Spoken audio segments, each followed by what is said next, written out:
Di saat dunia mulai lelah bersuara, mereka tetap menembus blokade. Poros perlawanan terakhir di perairan Laut Merah. Tapi anehnya, mereka sempat diam. Bukan karena takut, bukan karena kalah, melainkan karena sebuah kapal Medlin membelah lautan Gaza, membawa perlawanan dalam bentuk yang lain. Solidaritas sipil lintas batas. Tapi bukan sambutan yang mereka terima.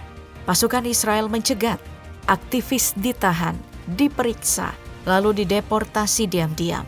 Bahkan, Israel juga tak memberi jeda yang sama seperti Houthi. Hanya beberapa jam setelah Medlin dicegat, langit Yaman dihujani misil Israel. Dan saat itulah Houthi kembali melepaskan rem. Mereka melawan, mereka membalas. Tapi apa yang sebenarnya terjadi? Dan apakah ini hanya permulaan? Tonton sampai akhir, karena yang terjadi di Laut Merah hari ini bisa jadi awal dari kobaran perang regional yang jauh lebih besar. Seperti yang sudah kita singgung tadi, setelah Medlin dicegat, Israel tak berhenti. Justru mereka mengganti arah serangan. Kali ini bukan dari udara, tapi dari laut. Sasaran mereka jelas, Hudaidah, kota pelabuhan terbesar yang dikuasai Houthi, jalur vital supply, bantuan kemanusiaan, dan keluar masuk barang ke wilayah utara Yaman. Dan lagi-lagi, dalihnya, serangan dilakukan sebagai tanggapan terhadap rudal Houthi yang menarget Israel dan ditunjuk untuk menghentikan penggunaan pelabuhan untuk tujuan militer.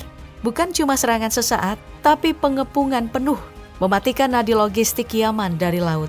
Sekaligus sinyal keras kepada Houthi, hentikan serangan atau lautan akan ditutup rapat. Tapi kali ini berbeda, bukan serangan biasa, bukan pola sama. Karena kali ini bukan angkatan udara yang bergerak, tidak ada jet dan tidak ada drone tempur. Serangan dilakukan sepenuhnya dari laut. Shahed T-3 armada kapal udara Israel jadi aktor utama. Dengan kapal-kapal canggih kelas SAR 6, mereka meluncurkan rudal presisi dari Laut Merah. 2 rudal presisi jarak jauh yang membawa sejumlah besar bahan peledak diluncurkan ke infrastruktur dermaga pelabuhan. Gudang militer, pos radar, dan pangkalan maritim dihantam, dan semua mengenai sasaran. Tapi, baik laporan Houthi maupun Israel tidak menyebutkan adanya korban jiwa. Tapi ini bukan hanya serangan, ini adalah sinyal. Israel mengancam akan memblokade total pelabuhan Hudaidah, mematikan jalur suplai utama ke Yaman Utara. Dan yang lebih mengkhawatirkan, memutus akses bantuan kemanusiaan dari PBB yang selama ini masuk melalui Hudaidah. Tapi ada yang ganjil. Mengapa serangan kali ini tanpa keterlibatan udara? Mengapa Shahed T-3 yang diturunkan dan bukan pesawat jet? Dan ada apa sebenarnya di balik serangan laut penuh ini? Dunia mencium 2 kemungkinan. Israel mulai bermain di medan baru, perang laut terbuka. Atau ini ada hubungannya dengan 1.000 personil Angkatan Udara Israel yang menyerukan diakhirinya perang Gaza. Atau karena mereka dikirim untuk serangan besar di Iran. Yang pasti, jika blokade benar-benar dilakukan, maka bukan hanya Houthi yang dikunci, tapi seluruh Yaman ikut terseret dalam krisis. Apa Houthi diam? Atau akan membalas dengan lebih keras? Jawabannya ada di segmen berikutnya. Tidak mungkin Houthi bisa diam begitu saja. Sebaliknya mereka membalas. Dan kali ini lebih keras dari sebelumnya. Rudal balistik diluncurkan dari wilayah utara Yaman, mengarahkan langsung ke jantung wilayah Israel. Sirene berbunyi di Tel Aviv, Yerusalem, bahkan dekat Bandara Ben Gurion. Warga sipil panik, jutaan warga berlindung. Tapi satu hal yang paling mencengangkan, salah satu rudal Houthi nyaris menghantam pesawat sipil yang sedang melintas. Jika terlambat 1 menit saja, dunia bisa menyaksikan tragedi udara sipil terbesar sejak era Perang Teluk. Untungnya, sistem pertahanan udara Israel mencegat rudal tepat di atas wilayah perbatasan udara sipil. Pesawat yang terbang dari Bandara Ramon terpaksa mengubah arah saat rudal melintas. Ini bukan ancaman biasa. Israel boleh mengklaim bahwa misil sudah dicegat, tapi rasa aman rakyatnya telah berubah selamanya. Tapi ancaman ini belum berakhir. Beberapa jam setelahnya, lalu lintas udara di Bandara Internasional Ben Gurion dihentikan total.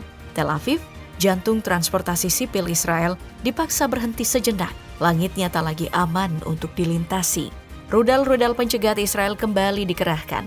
Lebih dari 10 rudal Tamir diluncurkan, masing-masing senilai $2 juta, hanya untuk menghentikan 1 gelombang serangan dari Yaman. Serangan yang bahkan belum tentu mengenai target, tapi cukup untuk membuat sebuah negara menghentikan seluruh penerbangan sipilnya.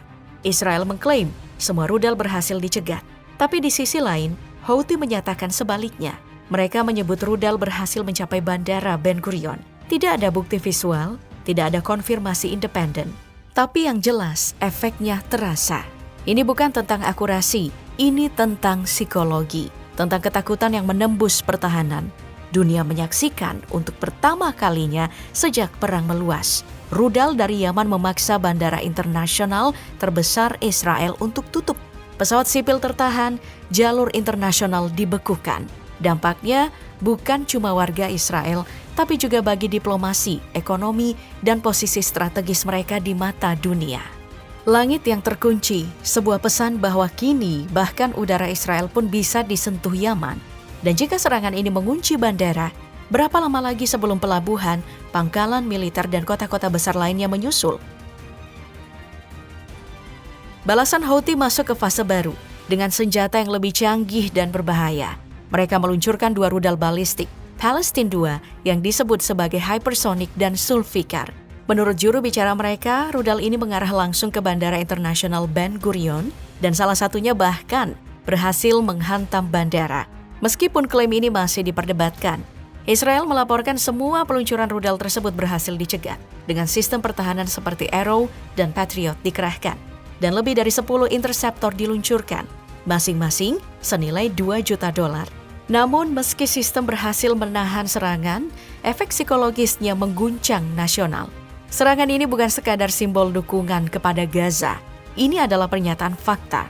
Houthi kini mampu menjangkau puluhan rudal presisi ke dalam wilayah inti Israel, bahkan menyasar lapangan udara internasional. Rudal Palestine 2 bukan hanya nama, ia adalah pesan teknologi dan ideologi bahwa Houthi tidak lagi hanya berperan sebagai pelindung Gaza, tapi kini mereka adalah penantang langsung hegemoni militer Israel.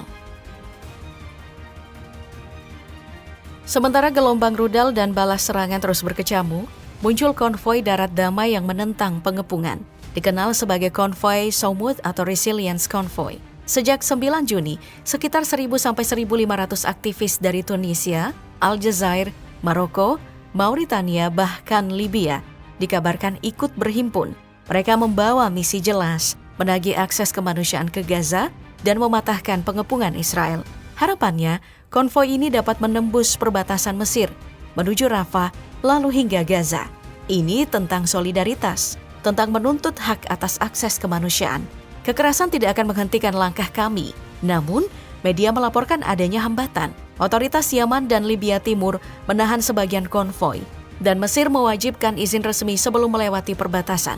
Ini bukan soal kekuatan militer, tapi kekuatan moral dan manusiawi. Sebuah aksi global menunjukkan bahwa perlawanan terhadap pengepungan bisa dilakukan dengan damai, namun tetap membekas.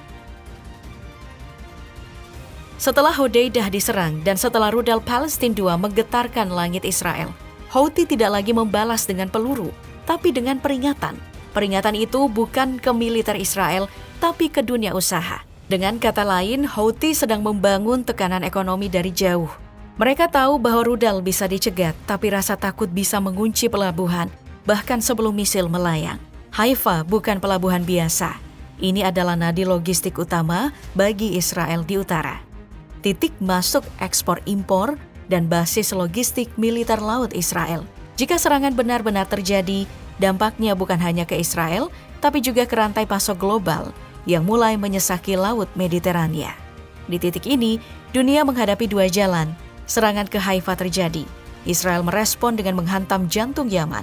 Koalisi regional terlibat, rute pelayaran global lumpuh, harga minyak melonjak. Laut Merah dan Mediterania jadi ladang tembak baru. Tapi satu hal pasti, Houthi tak lagi hanya bicara soal Gaza. Mereka kini menata ulang peta ancaman, dan jika dunia terus diam, maka keputusan akan diambil oleh mereka yang bersenjata.